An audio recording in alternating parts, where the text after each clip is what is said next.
Aaron, I want to dive into your view on construction. Despite it being absolutely vital, it's often, I think unfortunately kind of looked down on. I'd love to get sort of your opinion on that and sort of what's needed in this industry. Our industry has a massive problem. I'm based in the States, but I've seen it's similar in Canada, it's similar in Germany, it's similar in Australia. Any developed nation is starting to have this worsening problem, and that is, hey, our infrastructure needs are not slowing down. Our society is developing, our current infrastructure is getting older. So we have this need, and say we want to go replace the power grid with a clean power grid. That only requires more infrastructure, not less. Okay, so now you're saying you have to go rebuild the whole power grid? Great. So that's just endless construction and mining. So we have the demand that's not going away over the long term anytime soon. But we have, at least in the States, 40% of the workforce set to retire by the year 2031. And that scares the crap out of me. And it should scare the crap out of anybody, not just in the construction industry, but society. Because if that goes away, society dissolves. But I think a lot of people right now are kind of sitting on the sideline, or they're just kind of shrugging, like, we'll see how this goes. And people are saying, well, the next generation doesn't want to work, or people are lazy. And I say, okay, great. What if you're right? What if the next generation is lazy? So say you're right for the sake of argument. Then what? Like, that doesn't make the problem go away. So totally. Yeah. I think the reality is society looks down upon the trades, but we're quick to blame society for that. We don't look ourselves in the mirror and take responsibility for it.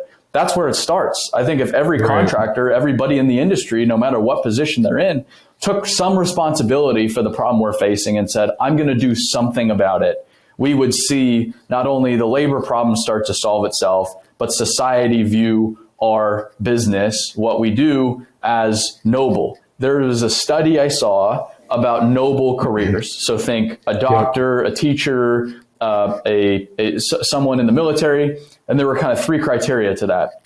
They work really hard, they serve others, and they're highly educated. If you look at construction, it's all three of those things. An operator is not highly educated in the traditional education sense, but that's a highly educated, highly skilled position. Why aren't we looked upon as noble? I think we have all of the ingredients, so we're not having to manufacture some narrative. We just need to tell the story in the first place.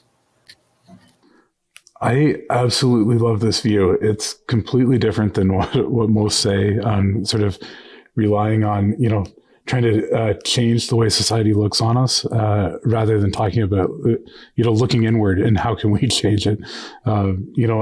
I'll give you a little example from my past. So Aaron, I used to be in landscape construction.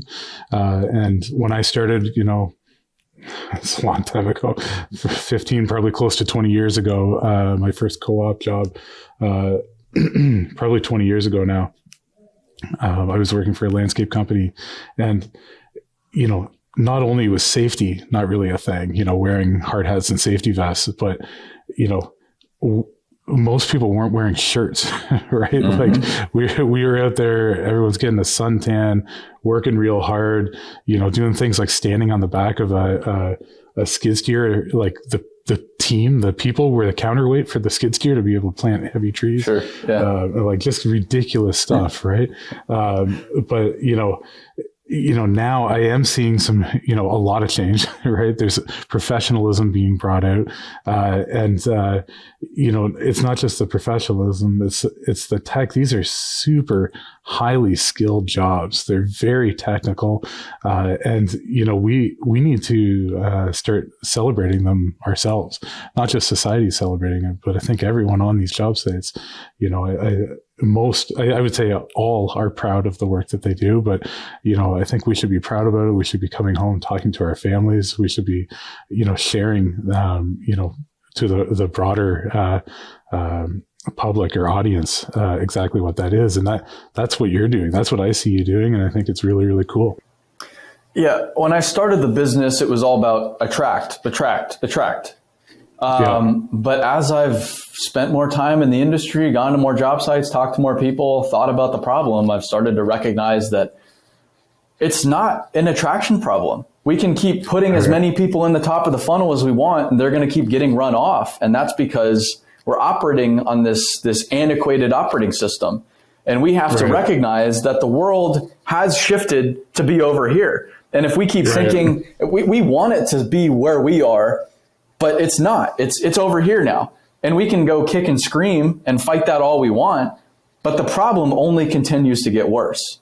So I'm just looking at it like, at what point do we say, hey, maybe we do think a little differently here to go into the next generation? And I'm not telling contractors to go be less profitable and less competitive. I'm saying if you do this, if you care for your people, you'll overcome your workforce challenge. You'll be more productive than ever before. You'll be more profitable than ever before. You'll be able to pay your people better than ever before. Everybody wins as a result. So I'm not saying, hey, we all need to be worse and make less money and have even less margins because the margins suck. I'm saying we need to be more profitable. We need to have more money. And if we do this, I see this as the path to prosperity that we've never seen in our industry before.